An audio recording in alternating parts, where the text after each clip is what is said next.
We are getting all set to go for our second game of the day. We have in the lobby Darkest Night Gaming taking on Legendary Threats. I'm Tasty Bacon, joined now by Cyber Owl, as both teams are just getting themselves sorted out, and we should be getting our way on into the pick and ban phase in just a moment. Whenever they decide to wake up and actually start the game.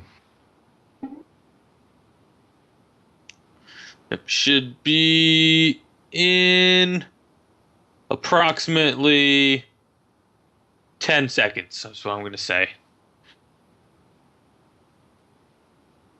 5 seconds. You know, I was going to go with 5, but I decided to say 10, and I should have stuck with 5.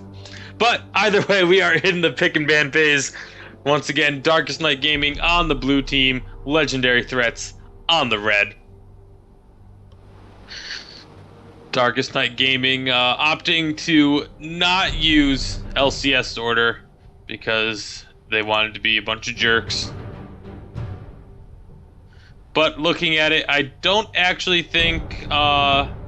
think Legendary Threats did either, unless they decided to completely swap up what roles they're all playing. So we'll have to see. Bans coming out very quickly here.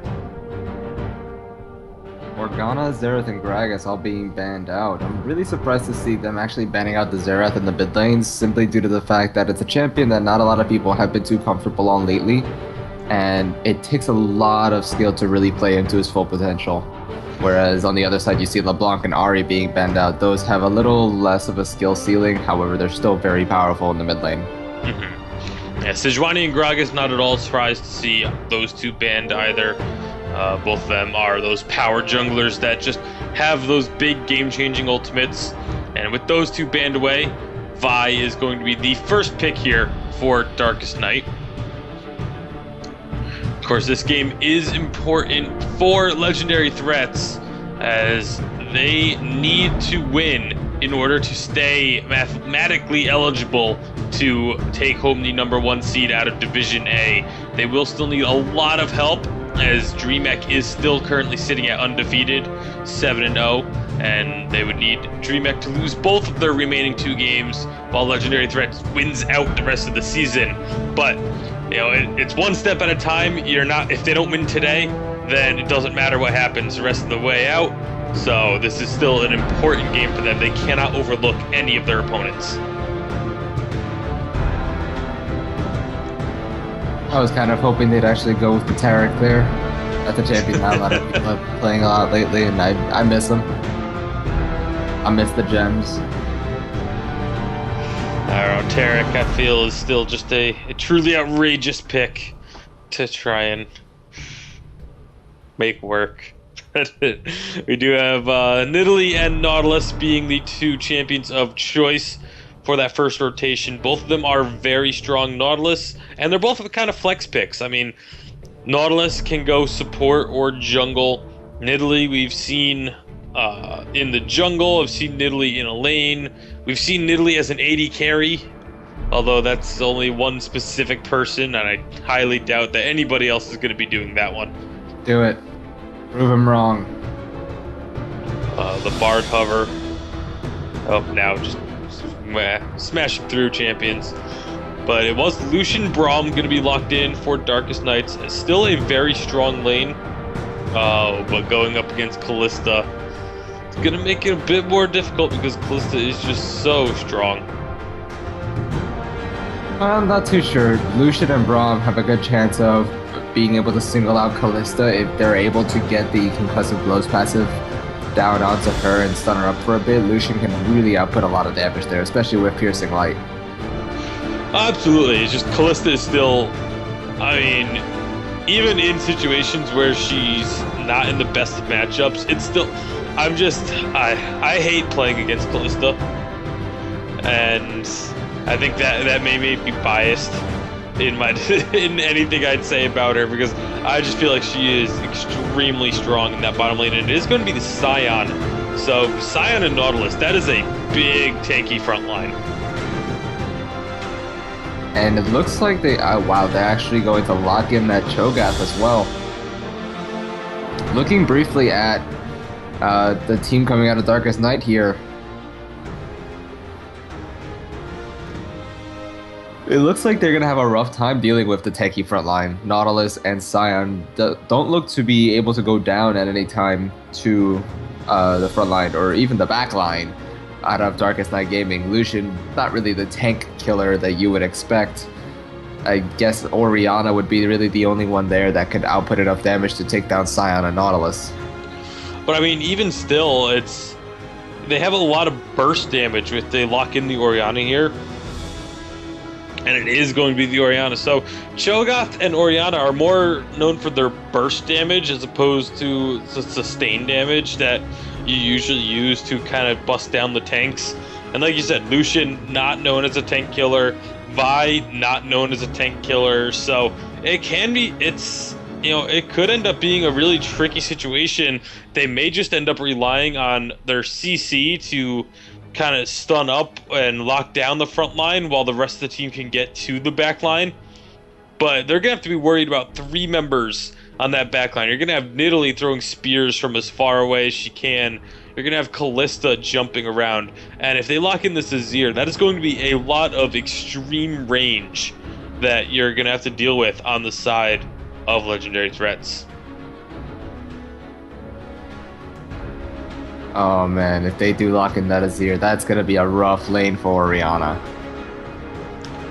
It looks like it is going to be Azir, and like you said, Azir versus Oriana. Azir definitely has the advantage there. Just the range that can come out of Azir in lane is absolutely insane.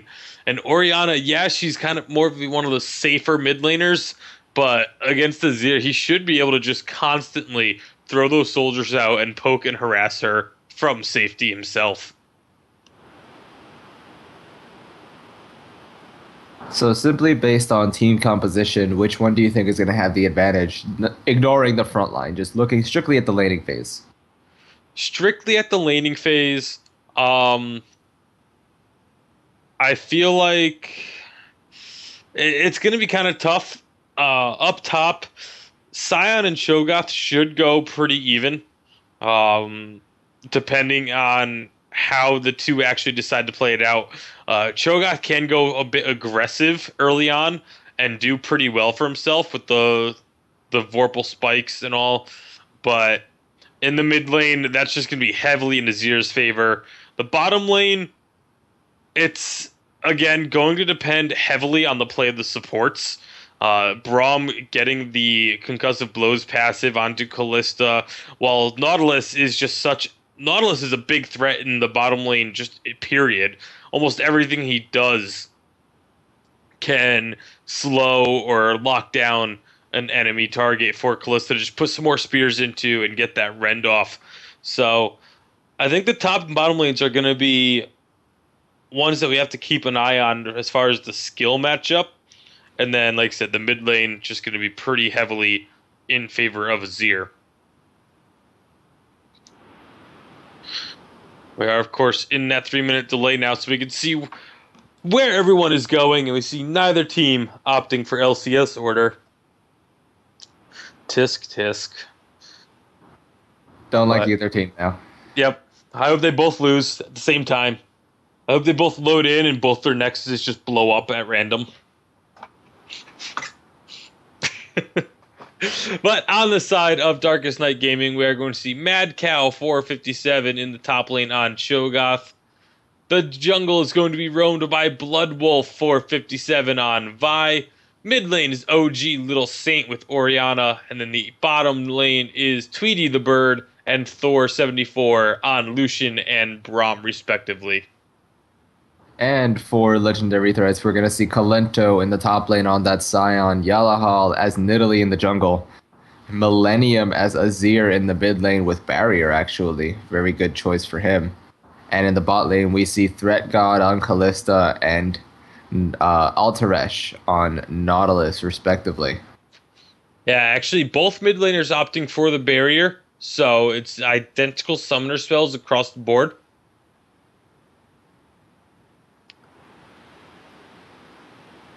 No. They switched them. Thresh and Nautilus have switched summoner spells. Same with Oriana and Azir.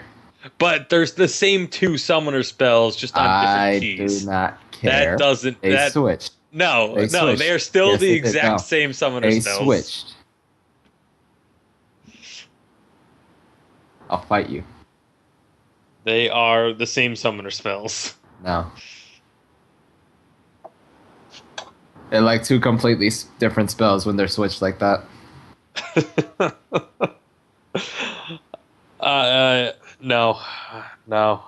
I don't even know how to argue that one because it's just so wrong that there's really no way to even attempt at it. Either way, we are getting on into the loading screen now. Which means we're just moments away from the rift. Sounds like you're mad because you're wrong.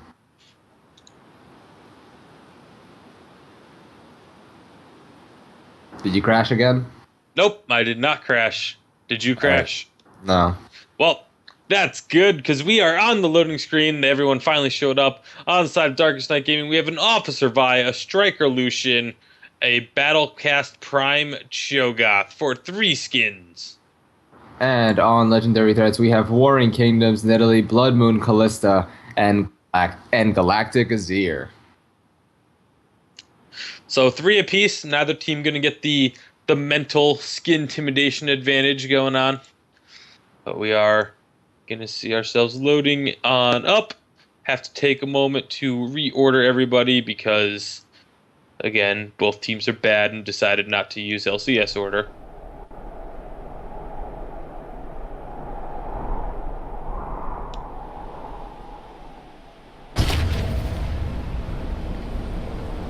There we go. Everybody should be all set. And they are finally loaded in. The barriers are up.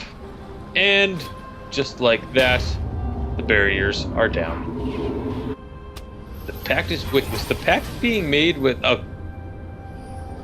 The pact was made with Azir. Wait, what? I don't know if that was a misclick, but the Ret God just made the pact with Millennium. It may have been a misclick because Nautilus and Millennium were both standing like on top of each other, and it looks like, yep, oh, there you go. The pact is being remade this time with Alterash as the target. That's better. I was a little concerned there, but they got it all fixed up. Oh boy, all 5 members of Darkest Night Gaming, they're going to be moving up. They're going to be finding this Scion if they look up there. Oh, Do they even have vision of him, though? They didn't even see him. They did not see him, but Scion did not see them either. They are dropping a few wards now.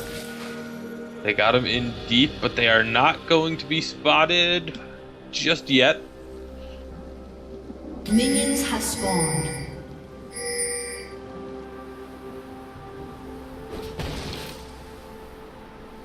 Oh boy, this is the tense action right now. Callista and Nautilus are nowhere near to help this Nidalee too, so if they do decide to engage on her in her jungle, it'll be really bad for them. That doesn't look like they're going to, though. Everybody now has backed off. And it is going to be a standard start with the exception of Nidalee not getting a leash. I mean, Nidalee doesn't really need one, to be honest. Well, I mean, a lot of junglers don't need one. It still makes your initial clear just a little bit smoother, a little bit faster. Look at the burst damage going out onto Tweety the bird. That right there is the passive from the Callista. I think it's her W? Yes. Where she auto-attacks after... Or either her or the person she's bound to auto-attacks and does, I think, 20% of their max health. I think it's 10%. 10, 20? I don't know. But either way, it just dropped Tweety the bird down under half health. 12%, we're both wrong. Oh, I was closer. Shut up. This ain't no prices, right? Oh, and there's the engage again on the Tweety the bird. The Thor 74 going to be engaged on as well. Dreadgod eating 2 procs of concussive blows, but he's going to be able to get out just fine. There's the Rend. And you can just see Lucian and Braum being heavily pushed out of lane right now. Yeah, they are actually even on CS, but the fact that Tweety the Bird just already had used the potion and this harassment is not likely to end anytime soon should make this a pretty tough lane for them to deal with early on. Oh, in the top lane we see Kalento and Mad Cow dueling it out a bit. Kalento winning out slightly. In the bot lane we see Thor getting hit with the anchor yet again, and I'm waiting for that Ren to just completely shred through their HP. Bloodwolf making himself known in the mid lane, but not really going to be doing much. Still no first blood on either side. I mean, it's only 3:45 into the game, so not that surprising to not see first blood yet. Neither jungler's been able to finish their first rotation and go for a gank yet. So once that happens is when I expect to start seeing the first blood come out. But they have both been rather aggressive, both in the bottom and the top lane. So I don't think it'll take too long for the fights to start happening. Gang, there goes Oscar going in with the anchor on Thor 74. And as you saw, the moment the shield went down, Kalista went in for the auto attack onto Thor.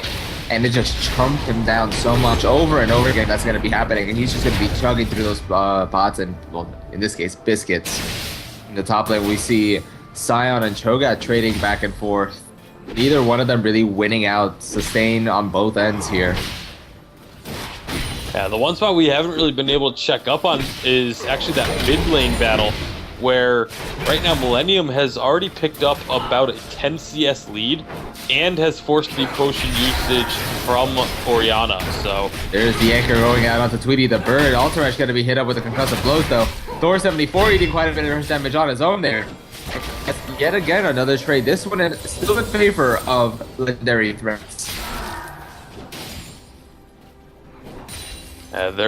This duo lane of Kalista Nautilus is just proven to be so strong, and almost the Braum passive almost baiting in Darkest Night Gaming a little bit. It seems like they get the stun onto Nautilus and stick around a little bit longer than maybe what they should. Oh, in the top lane, Kalento and Mad Cow going at it yet again. They're just constantly fighting each other. It's like a wet noodle fight up there. No one's really gonna kill each other unless somebody gets really caught out. Yeah, at least not until level 6, when Cho'Gath suddenly gets a lot more kill pressure than what he has normally. Oh, Threat eating quite a bit of damage there, but he's going to be doing quite a bit of damage right back. Is he waiting to proc the Rend? He's actually not going to be getting the damage onto Tweety the Bird, though. I'm a little surprised to see that he didn't go ahead and just use it anyway. Just make him back off even further. No real sustain coming out of the bot lane from Darkest Night Gaming now. All of Braum's biscuits are gone. Yeah, all of his biscuits are gone. Really just going to be relying on the procs from the Relic Shield to get any sort of healing in this bottom lane, which now both junglers have they've both recalled and sort of finished up or are working on their second rotations. We could start seeing the first ganks coming out soon. Nidalee looking to get some attention onto mid lane. I believe she was spotted by that pink ward there. That CS lead in the mid lane is really going to become daunting once this Orianna decides to back. Vi is hanging around there towards her red buff. Nidalee gonna be caught out if she sticks around for too much longer. But looks like Vi maybe opting to go. Oh no, she's actually just gonna ignore her and go farm. I think Vi wants to stick around this tower just to be there for a counter gank, but Nidalee has now backed off. Maybe looking to come down bottom instead, because the lane did slowly start to push up towards legendary threats, but that has now passed. So both junglers are going to be retreating back into their jungle, just getting some more farm. CS lead starting to build up in this bottom lane in favor of legendary threats as well. Yeah, Kalista does so well in any lane really, because she can secure her own CS with the Rend and just keep using it to make sure that she doesn't miss any CS. Same thing with her passive on her W, which allows basically your support to CS for you. There's the anchor going out onto Tweety the Bird, a nice amount of burst damage coming out from Dread God and Alteresh. Thor 74 gonna be caught next. There's the spear. I'm waiting for that red to come out. There it is. They're gonna be forced to back off here. Kalista and Nautilus really proving their dominance there in the bot lane. In the top lane, we see Mad Cow and Kalento yet again. Both of them have backed so far. Kalento picking up the Spectre's Cowl and Mad Cow picking up the Catalyst Protector. There's the Dredge line coming out of Nautilus. Threat God looking to try and get the kill on the Tweety the Bird here. He is going to get it with the Ren. First blood going over to the Kalista. Thor 74 going to be the next target here. Nautilus going to be going down to the tower. Double kill going over to the Braum, actually. They stayed under that tower for just way too long. Millennium going to be in a really bad spot here as well. Taken extremely low. Forced to back off under his own tower. The thing there is, though, you still have to say Legendary Threats got the better of that trade. Yeah, they gave 2 kills over to Braum, but Lucian got the assist on 1. However, in the 2 kills that Legendary Threats got, 1 was on Kalista, 1 was on Nidalee. And that is just going to be so much better. Not to mention they both got an assist, and Nautilus got 2 assists out of it. So all in all, a lot more gold for the team going over to the side of Legendary Threats, and gold on the champions that they want it on as well.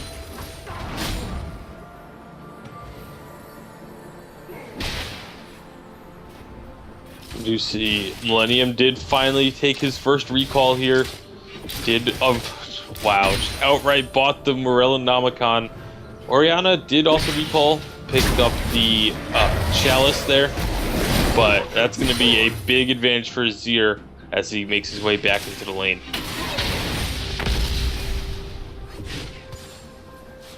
The slap fight continues up in the top lane. Ultra is going to be caught out in the river towards the bot side. He's going to be taken actually pretty low here. Tweety the Bird going to be the next target here. There's the Fate's Call. Where's the Nautilus? There he is. But Thor 74 going to pick up the kill onto Threat God.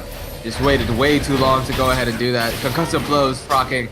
And it's going to be Tweety the Bird picking up the second kill, this time onto Nautilus. Yellowhaw looking to maybe get the return kill here. However, he is going to be caught by the Winter Spike. Double kill going over to the Lucian. That's 3 kills going over to the bot side right now. However, Millennium going to get the kill onto Tweety the Bird. Is he going to get the kill onto Thor 74 though is a question. And it looks like he probably won't actually. He's going to be forced to back off here. Orianna going to put him into his tower. That was 3 kills that just went over to Darkness Not Gaming. Yeah, that was absolutely not what Legendary Threats was looking for in that situation. Nautilus just got caught out a little bit on his own. Kalista was there, but nowhere near in time, and Dark is not going to answer with the tower, as Orianna has been able to just kind of push this mid lane alone for a good chunk of time. Not getting involved in any of those kills, but picking up the tower for the global gold for the whole team. However, Millennium looking to answer by picking up the bottom tower, actually. But here comes the roam from the Orianna. Nautilus is going to look to get there as well. Azir, so difficult to lock down because he can't just jump to those sand soldiers. I was half expecting the Vi to just ult him. That would have been a terrible decision, as that ult would have carried her all the way underneath the tower. However, Legendary Threats, despite that mistake in the bottom river there, making a good decision to match up mid lane towers, but this looking like we might have a dragon fight. Oh, that was a beautiful command shockwave coming out of OG Little Saint. Nidalee looking to try and get the steal here on the dragon. Blue team does take the dragon, but Nidalee being able to pick up the kill there onto the Vi. OG Little Saint going to be the next target here. Yellowhaw looking to pick that one up. There's the exhaust. There's the barrier pop by OG. But Yellowhaw should be able to get this kill. He does manage to pick up the kill. And that's going to be Tweety the Bird picking up the kill there onto Millennium as well. Mad Cow going to be the next target here. However, he is going to be able to pick up the kill there onto Threat God. Tweety the Bird and Mad Cow still alive here, so Yellowhaw gonna be forced to back off here. Sion still sitting in the top lane. Yeah, Shogoth did use his teleport to get down into that fight, get a couple more kills over in favor of Darkest Night Gaming, but now this tower is going to be taking a ton of punishment because of it. Decision from Legendary Threats made to give up the give up a little bit more in the fight, but make sure that they can get that top tower. Tweety the Bird looking to try and answer on this bottom tower as Scion does end up taking it down. Nice job by Colento being able to pick up that objective. Ooh, that was a really good spear there onto Tweety the Bird, forcing him to back off.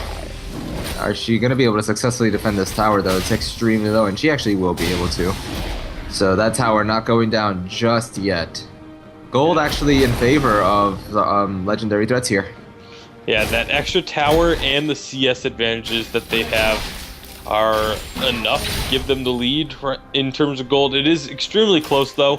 Only about 500 gold separates the two teams. Which is, as we all know, not much at all, especially to be split up across the entire team. So things going to be settling down a bit here, as both sides should be looking to start roaming around the map. You have both mid lane towers down, which opens up a lot of area, makes getting some deep wards much easier. Meanwhile, in this top lane, Scion and Shogot, they're being so aggressive against each other, but just nothing is happening until but here comes the Italy. Mad Cow 457 going to be the target here. There was the Scion ultimate as well. Didn't really do anything there. There's the flash burn by Mad Cow, dodging out the spear. Yalaha looking to chase even further onto him, though. If he does land the spear, it's going to be disastrous here for Mad Cow. And that's going to be the rupture, knocking up Yalaha. And there goes Scion getting the kill there with his shield. And the next target here is going to be Threat God. He's going to be forced to flash away on their tower. Alteresh going to be caught up as well. Fate's Call coming in, but Tweety the Bird is going to be able to pick up the kill there onto Threat God in the process. Flash burn by Alteresh, but the auto attacks were already going out. Tweety the Bird picking up another double kill there in the bot lane. And Tweety the Bird is starting to get really big on this Lucian. He's already got the BF sword and pickaxe. He should be able to go back and get the Infinity Edge when he does actually decide to recall after that double kill. And that's going to be bad news bears for legendary threats if Lucian just continues to pick up these kills. What the hell am I casting with? Riv? What the hell? Oh, wow. Azir actually did manage to take the blue there. He said, thank you for the leash. And he's actually going to be fairly far ahead of this Orianna right now. He is one kill up on her. And there is going to be no blue buff given over to her. Since Nidalee is on the other side going ahead and taking that for herself. Excellent job by Yalahal, taking away the blue buff, knowing that her team, seeing that the enemy team was at their blue, and just being like, all right, you guys can go for the blue, I'm just going to go take yours, and then Azir completing the blue buff steal, making it so that both blue buffs are on the side of legendary threats. And this is, like I said, things starting to open up a bit. Both teams kind of roaming all around the map. And it shouldn't be too long before we start having like full-on team fights where everything just goes crazy. I feel like this Scion really wants to ult in. Like, I see the way he's positioning, and you can see that he wants to just go in and cause some havoc. Another tower going down in favor of legendary threats, but these kills, it's unfortunate that they're going so far in favor of Darkest Night Gaming, simply due to the fact that it's going to be hard for legendary threats to really be able to push against them if they keep getting fed like this. I mean, the thing is, though, it's really only Lucian and Braum that have these kills. 8 of the 9 kills are on those two. And so Braum you don't really have to worry about, because he's just going to be a tanky CC. And then you really just, it's Lucian. You focus the Lucian, you get him out of a fight, and you're going to be able to win. Whereas you look at legendary threats, you've got 3 kills on Nidalee, but then everybody else has 1. So the kills are much more spread out, meaning the gold is much more spread out. And when you have Nidalee, Azir, and Kalista, it means you have to worry about all 3 of them still. It's not like you can't just look at it and be like, oh, well, their other carries are far enough behind that we don't really care that much. That's not the case with legendary threats right now. Their gold is split up evenly, and it's going to make them much more difficult to deal with in the long run once these team fights start up, as Dragon is respawning. This could be one of those big fights. Callista's nowhere near it, and Tweety the Bird throwing out the culling right away. Not really connecting with it. Alright, here goes Darkest Night Gaming starting up the Dragon. However, we do see Scion coming up from the top side of the river. He goes in with the ultimate hitting, holding the Braum though. Azir throwing out the Emperor's Divide. But Tweety the Bird gonna be caught up there, and he's gonna get shut down there by the Nidalee. Double kill action going over to the Nidalee. Azir being taken down there by Mad Cow 457, and it's gonna be another kill for Nidalee there. Triple kill going over to her, picking up the kill on the Shogun. Double kill going over to the Callista. Beautiful rend coming out of her. Ace in favor of legendary threats here. 4 members of their team alive. They could actually opt to go ahead and push in, take 2 more towers there, and then back off. However, looks like death timers may not be that long, so they're just gonna opt to take the 1. Yeah, not even 20 minutes in, it's going to be very difficult to take anything more than a tower, as everybody is back alive. And Callista did go back to clear out that big minion wave in that bottom lane. But that's what I was talking about. You know, Lucian is your biggest threat on the side of Darkest Night Gaming, so they just completely singled him out. A beautiful Emperor's Divide, split the team up, kept 2-3 of them in the Dragon Pit, and Lucian just had nowhere to go. He was stuck inside the pit. They immediately focused him down and then turned their attention onto everybody else, while the rest of the team was just able to survive, with the exception of Millennium, because there wasn't enough damage coming out of Orianna, Vi, and Cho'Gath.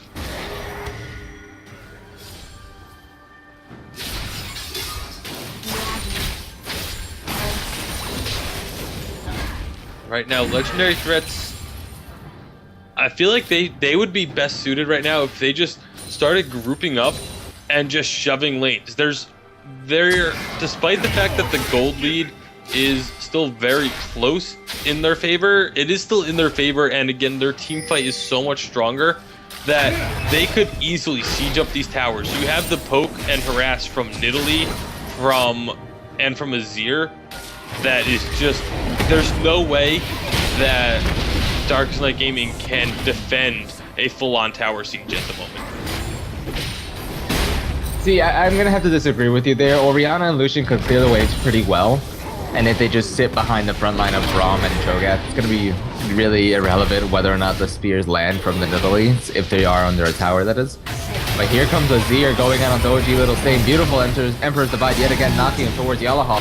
Yellowhawk now picking up another kill there. Millennium picking up the kill there on the blow up 457. 7-5 on this Nidalee. Yeah, Yellowhell is having himself a great game in the jungle. And with those 2 kills, they're going to look to start trying to put some damage onto this middle inhibitor tower.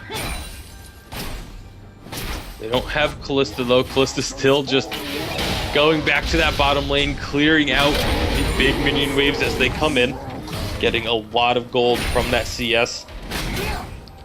She does now have that Ruins Hurricane completed, so in these team fights, she's going to be doing a lot more damage in the AoE. Also makes her able to clear out these minion waves extremely fast. And she's just going to be able to push in this bottom lane because of the fact that the rest of the team is so strong. They are a threat everywhere else they go, which means Callista doesn't really have too much opposition down there in that bottom side. Looks like they are going to be swinging a couple people over, but right now legendary threats are just completely splitting up the side of Darkest Night Gaming, forcing them to pick where they want to try and defend. Well, Blood Wolf 457 might actually want to go in at the Threat God here. He's taking quite a bit of damage. He's sitting at half HP. Or not even anymore. That Ruinous Hurricane combined with Blade of the Ruin King healing him out quite nicely. Azir and Nautilus are making their way down there though. So Cho'Gath and Vi are going to have a bit of a fight to contend with if they do stick around. Italy pushing in the top lane. We can see Scion getting caught up by Thor 74 and Tweety the Bird. But he's tanked. He's just too tanky at this point. He's got too much health, too much defensive stats. And again, the fact that they're split up like this, it's Darkest Night Gaming just doesn't have the resources available to defend this. Oh my goodness, Azir dropping Vi down to half health, and that's going to be the inner tower going down. That's all inner towers down now. Oh, Mad Cow 437 sent right back towards Threat God with the Emperor's Divide, and that's going to be Threat God picking up another kill there with the Rend. Another push here for Legendary Threats if they do opt to go for it. Not much going to be happening there in the bot lane, but looks like they're going to rotate up towards the mid lane. OG Little Saint still in the top lane dealing with this Nidalee. That was my mistake. It was not all inner towers are not down yet. The top one is still standing. I just couldn't see it because there were champion icons on top of it. But Legendary Threats may actually be looking towards the Baron here, and they are indeed 24 minutes in. There's no vision from Darkest Night, and even if there was, they're not going to be able to get there to contest it, especially with a Kalista. Baron is going to be going down extremely quickly. And that is a completely free Baron picked up by the side of Legendary Threats. Absolutely no contest.